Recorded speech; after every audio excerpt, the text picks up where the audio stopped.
What if the U.S. and Russia had a nuclear war? If they each used their current nuclear arsenals, they would burn every major city and industrial area in each country.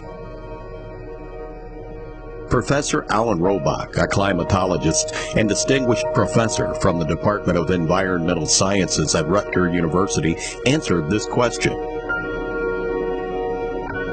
Within a week of the nuclear war, 150 million tons of black smoke would enter the atmosphere. It would rise into the stratosphere, covering Earth and lasting for years. The black smoke absorbs sunlight, preventing it from reaching the surface. 2 weeks after the war, as the smoke spreads around the world, it gets dark and cold at the surface. The sunlight that is absorbed by the smoke in the upper atmosphere heats it, destroying the ozone layer.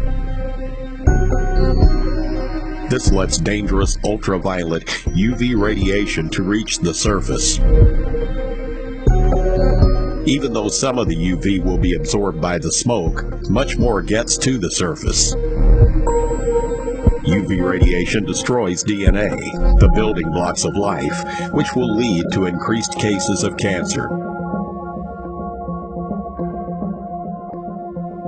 After 2 months, temperatures over all continental land regions plummet below freezing. And now we have a nuclear winter. Agriculture grinds to a halt and will not be possible for several years. At the 2 months mark, rainfall halts over all continental land regions, and some falls as snow instead. This adds to the problem for agriculture. After 4 months, famine begins as existing stocks of food run out.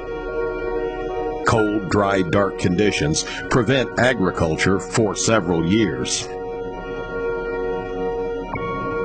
After 2 years, most people on Earth have starved to death. A few people on coastlines may survive in a hunter-fisher-gatherer existence, but they have to deal with the cold, dark conditions and the enhanced UV radiation.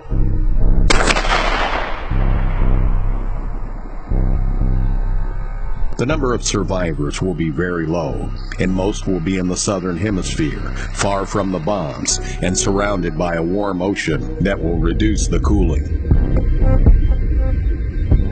Year 4. Later, temperatures slowly begin to rise, but will not be back to pre-war conditions for another 20 years. Rainfall also slowly begins to rise.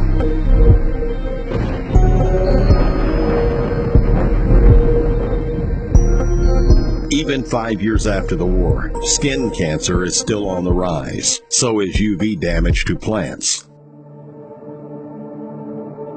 It would take around 10 years for nature to begin to take over once again. After 20 years, any survivors will still have to stay away from highly radioactive areas.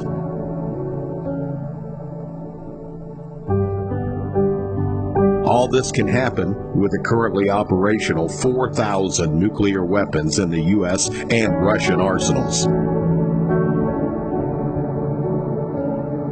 Even the use of 100 nuclear weapons by any of the 9 nuclear nations could produce climate change unprecedented in recorded human history and result in famine for billions.